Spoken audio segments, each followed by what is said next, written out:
Okay, so this season, I've decided to review Black Ink Crew. I only did two reviews last season. That was the Sky and Rye fight, and that was the Duchess and Donna fight. And everybody been saying, review Black Ink Crew. Everybody been saying it for a very long time. So I've decided to go ahead and review Black Ink Crew now. I'm not reviewing K Michelle My Life anymore. That's one of my favorite shows, and that's one of my favorite artists. But nobody watches that review, period. Nobody's checking for it. So I'm not going to keep doing reviews on shows that nobody's checking for. So I'm not going to do that anymore. I'm not going to do K Michelle My Life. And plus, I love that show, and it's just probably one of those shows that you don't need to review. You know what I'm saying? Like, it's very short, which makes my reviews very short. So what I'm going to do is I'm going to throw that to the side, and I'm just going to put Black Ink Crew in its place. So now the reviews that you would get from me is The Real Housewives of Atlanta.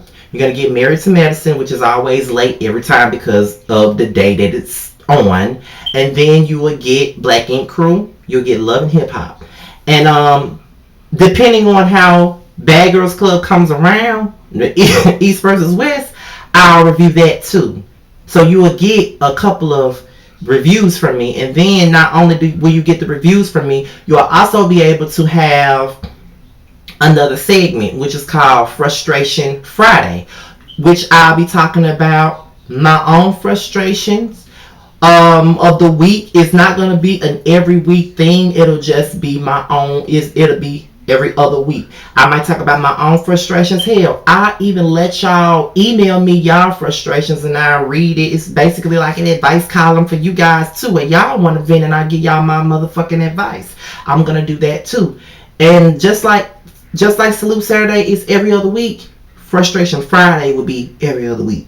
So I'm trying to do different stuff for you guys. You know what I'm saying? So, and because of this phone, I might start vlogging too. But I got to get all my pointers from Jamar because he's the one who edited our vlog when we was in Houston, when we documented my time in Houston to go see K Michelle and to hang out with him.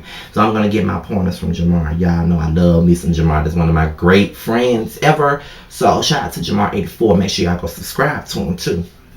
So let's just get into the tea. I'm talked enough. Let's just get into the tea. So the last time we saw the shop, which is the Black Ink on 125th Street, it was a mess. It looked like a hole in the wall. It looked like it was going to be shit.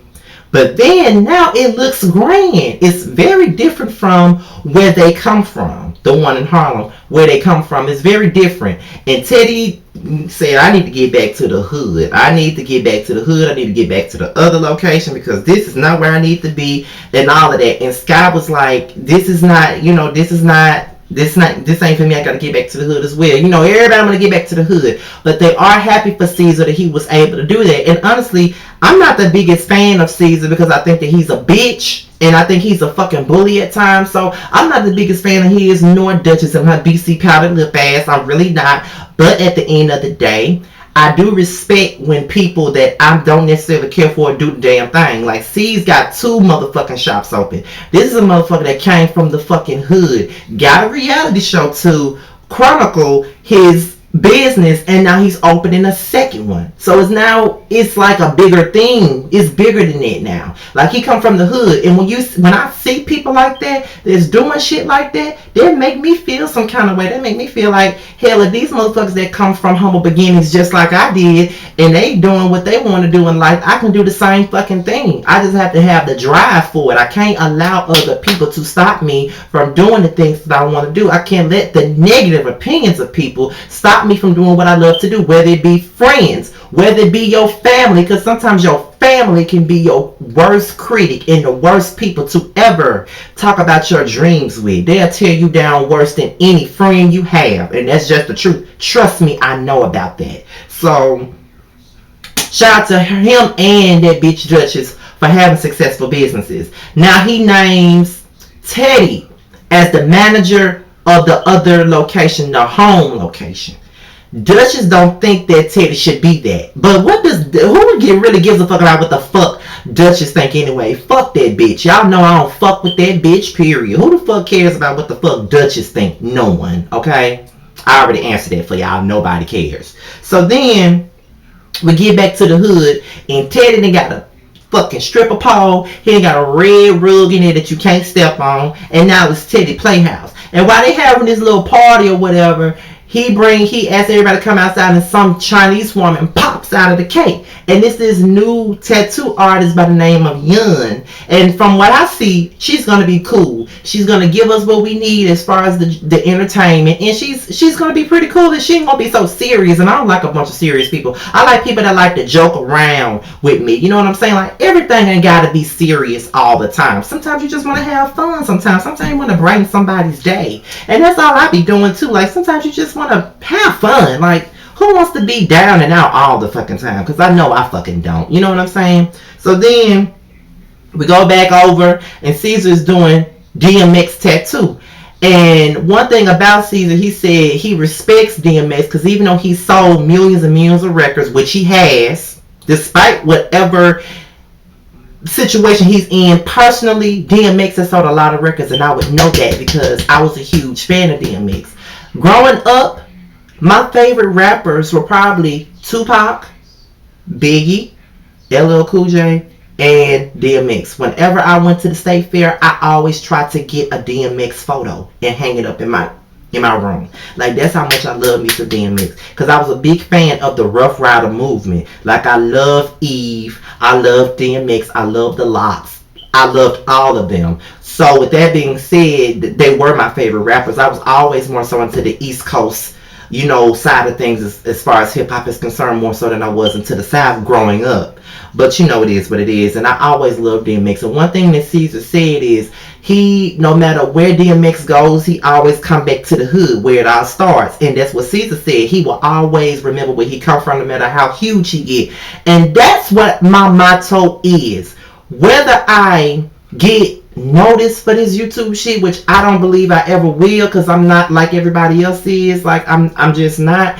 But if I ever did and started making some real money, I would never ever forget where I come from. If I ever got the book deal that I always wanted to get, my books, the 15, 16 novels I've written since I was 15, out in the bookstore somewhere, and it makes a lot of money, I would never forget where I came from. If I was ever able to do what I went to school for, which is broadcast journalism, get my own syndicated radio show, be able to be on TV and do certain things as far as the media is concerned, because that's what the fuck I went to school for.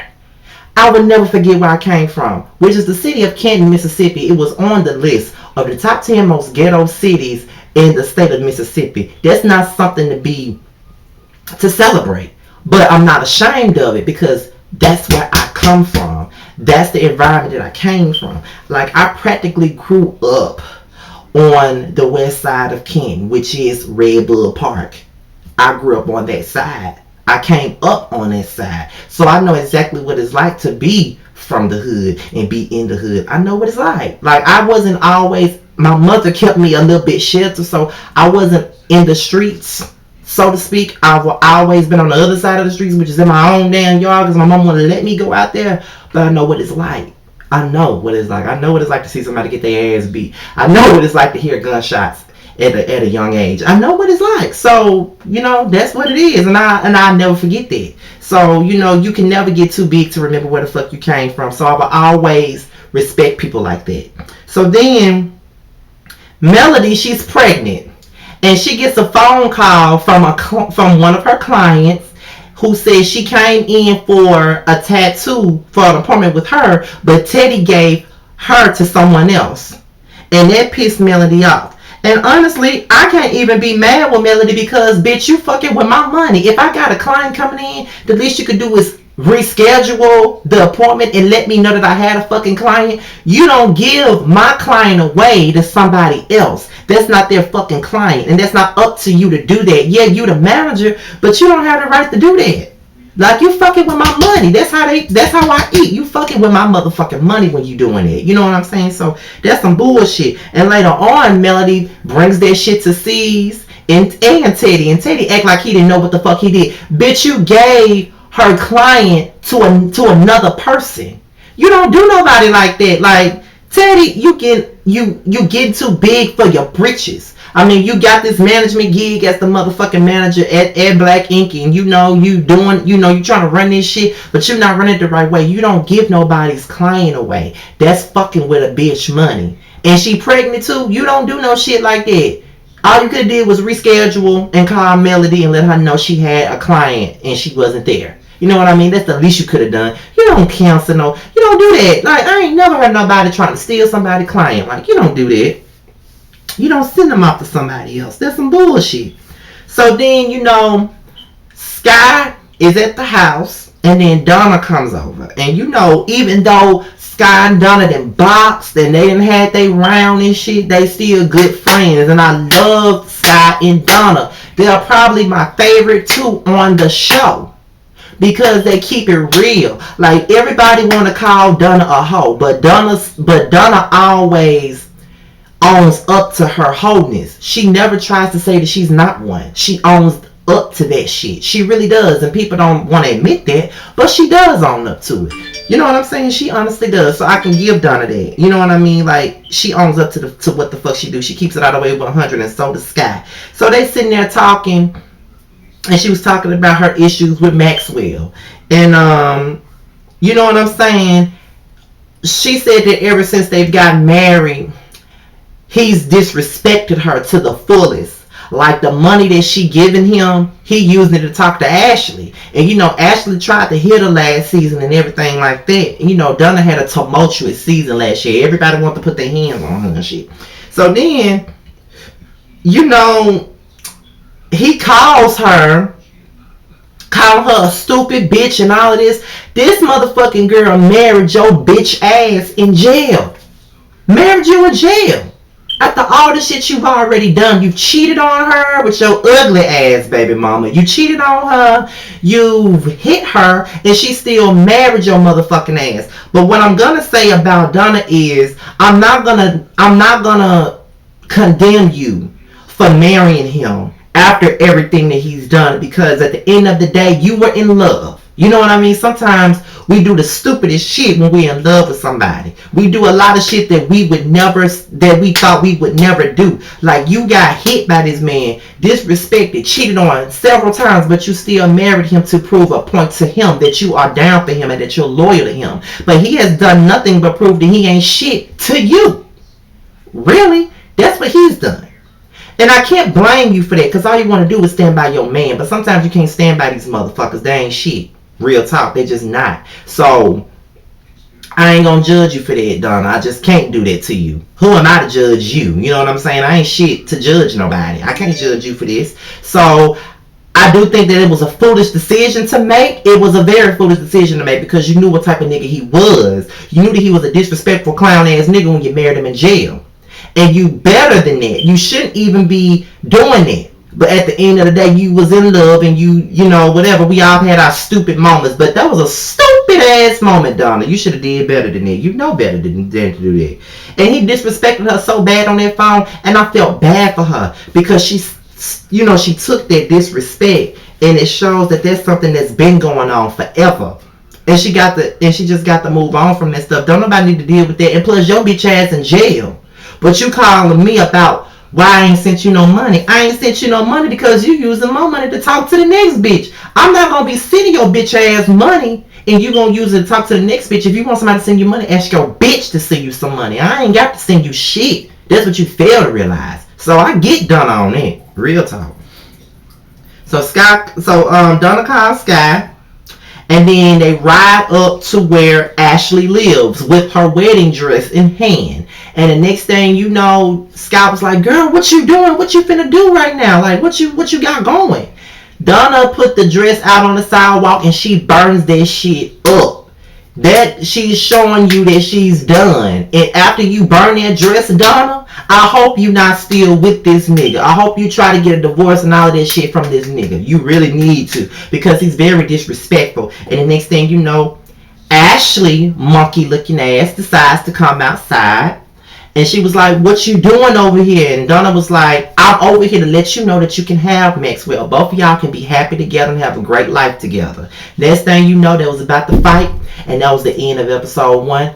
I'm finna upload this and I'll be back for episode 2, y'all. I'm on the road, baby. I'm finna get these videos out before the end of this week. So I'm out of here until Black Ink Crew episode 2. I'm out of here, y'all. I'll see y'all later. Let me get to uploading, okay? See y'all.